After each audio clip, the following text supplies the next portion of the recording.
शिक्षा व्यवस्था से जुड़ा एक मामला इन दिनों चर्चा में है।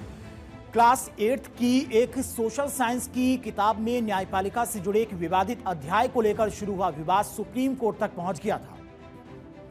अदालत की सख्त टिप्पणी और किताब पर लगे प्रतिबंध के बावजूद भी यह विवाद थमा नहीं था और कोर्ट ने एनसीईआरटी को फटकार भी लगाई थी पूरे मामले में, जिसके बाद एनसीईआरटी की तरफ से माफी भी मांगी गई थी। अब राष्ट्रीय शैक्षिक अनुसंधान और प्रशिक्षण परिषद यानी कि एनसीईआरटी ने सार्वजनिक रूप से बिना शर्त इस पूरे मामले को लेकर माफी मांगी थी। एनसीईआरटी की तरफ से क्या कहा गया था वो भी आपको बताते हैं। एनसीईआरटी की सोशल साइंस की 8वीं पार्ट 2 की textbook exploring society India and beyond का chapter 4 the role of judiciary in our society था। एनसीईआरटी के डायरेक्टर और सदस्य इसके लिए बिना किसी शर्त के माफी मांगते हैं। पूरी किताब को ही वापस बुला लिया गया है और अब ये उपलब्ध नहीं है। एनसीईआरटी की तरफ से बिना शर्त माफी मांगते हुए ये तमाम सारी बातें कही गई। 2 हफ्ते पहले सुप्रीम कोर्ट ने इस किताब पर पूरी तरह से रोक लगा दी थी। अदालत का आदेश था कि किताब की सभी छपी प्रतियां जब्त की जाएं और इंटरनेट से भी इसे डिजिटल संस्करण इसका हटाया जाए। कोर्ट का कहना था कि इस तरह की सामग्री लोगों के मन में न्यायपालिका के प्रति गलत धारणा भी बनाता है। और मामले के बढ़ने के बाद एनसीईआरटी ने देश के कई प्रमुख अखबारों में माफी का विज्ञापन भी प्रकाशित करवाया था।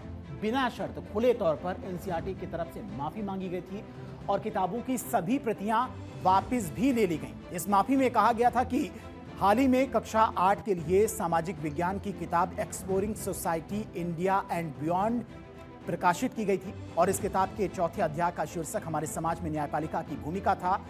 माफी में एनसीईआरटी के निदेशक और अन्य सदस्यों ने कहा कि इस अध्याय में जो सामग्री छपी है उसके लिए वो बिना शर्त और पूरी तरह से माफी मांगते हैं। परिषद ने यह भी स्पष्ट किया कि पूरी किताब को वापस ले लिया गया है और अब ये कहीं भी उपलब्ध नहीं है। दरअसल इस किताब के एक हिस्से में न्यायपालिका में भ्रष्टाचार से जुड़ी चर्चा की गई थी। जब इस पर मीडिया में खबरें सामने आई, मामला तेजी से चर्चा में आ गया। सुप्रीम कोर्ट ने इस पर स्वतः संज्ञान लिया और इसे गंभीर मुद्दा बताया। सुप्रीम कोर्ट के मुख्य न्यायाधीश सूर्यकांत ने इस पर कड़ी नाराजगी भी जताई थी।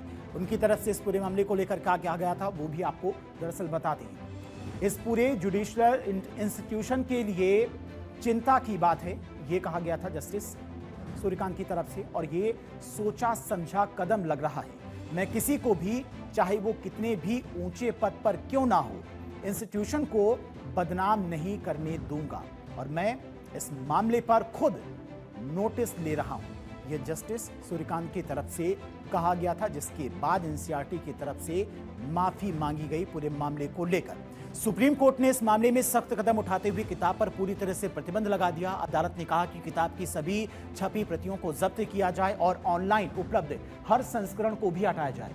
कोर्ट ने यह भी कहा कि इस मामले की गहराई से जांच जरूरी है। अगर ऐसे मामलों को नजरअंदाज किया गया तो लोगों का भरोसा न्याय व्यवस्था पर कम हो सकता है। इस मामले में केंद्र सरकार की ओर से भी सॉलिसिटर जनरल तुषार मेहता ने अदालत में पेश होकर शिक्षा मंत्रालय की तरफ से माफी मांगी थी। तो फिलहाल एनसीईआरटी की तरफ से माफी मांग ली गई है, वहीं सरकार की तरफ से भी जो वकील थे तुषार मेहता, उनकी तरफ से भी माफी मांगी गई है कि इस तरह की गलती अब दोबारा नहीं हो।